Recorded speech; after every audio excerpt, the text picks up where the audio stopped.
Welcome to Section 3, the Mission Statement. Introduction, Practical Applications.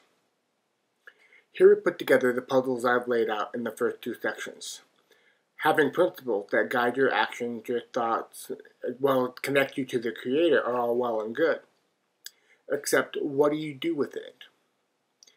This issue is a big one for Christianity, as it is a big one for me, as it is a big one for anyone. Now, I don't want to generalize, but even Christianity understands the concept of the seasonal believers. These are the believers that come only on Easter or Christmas, or when their lives are tough, or they come every Sunday, yet that's where their spirituality begins and ends. Simply believing in something doesn't change your life or the lives of others, nor does it grant you any kind of promise for the hereafter.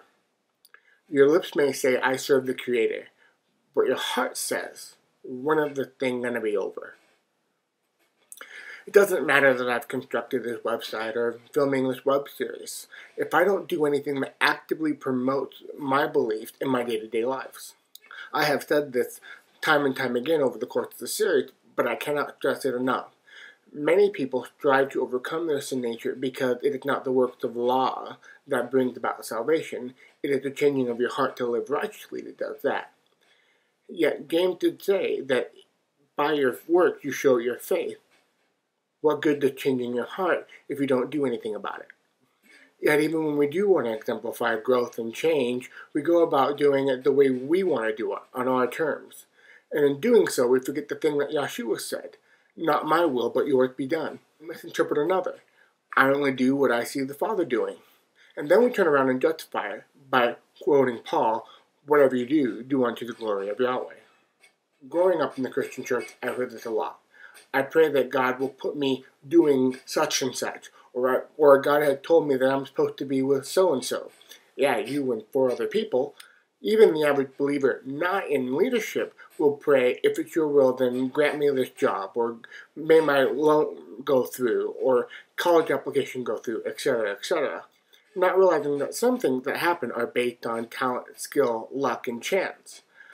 However, I don't want to appear cynical saying that people just need to help themselves, though there's a degree of truth in that. What I'm saying is, don't ask God to bless your Big Mac to your health. People ask Yahweh to validate their lives, and when their lives they are leading is an abhorrence to Him. When Scripture tells you to be in the world and not of the world, it's not just to say don't drink and chew and go with those who do. It means anything in this world that sets itself up against the Creator is something that you need to not be a part of, such as an educational system that says He doesn't exist, or a financial institution that takes advantage of the money and oppresses the poor. Then we turn around and become slaves to a job that only supports these educational systems and financial ideologies. Now, I can talk forever on the power of prayer and the purpose of prayer, and you can check my blog for that. But the point of this is we are not the focus of the grand plan. The grand plan of Yahweh is to show that His ways are the only ways. Yahweh is not here to grant your wishes and fulfill your every desire.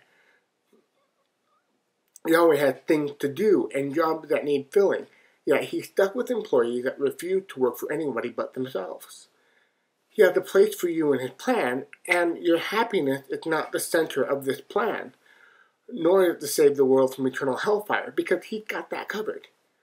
Our purpose is to show that Yahweh's business principles, educational principles, and environmental principles are in addition to His social and moral principles, that they are just and they are righteous and, above all, absolute.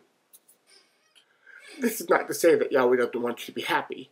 If you delight yourself in Him, He promised to give you the desires of your heart. The desires He gives you, however, will be of use to Him. In the end, you may find that Yahweh gave you the desires He wanted you to have to begin with. Yahweh knew since before you were born who you were. He also knew your interests, your goals, and what your desires would be. Faith is doing what needs to be done, knowing that Yahweh will support you and help you. Not doing the job for you, but in areas that we, as a people, will tend to fall short. What then do we do? Do we quit our jobs and go underground like it's Y2K again? Do we shun all things educational and scientific for the sake of blind faith? Do we live in a system where nothing is ours and we're a slave to the whims of others? No, of course not. Yahweh teaches us to profit and to be the greatest by serving, and we can do this while honoring the rules of the system we live in, provided that the system allows us to do righteousness. The fields are white and the laborers are few.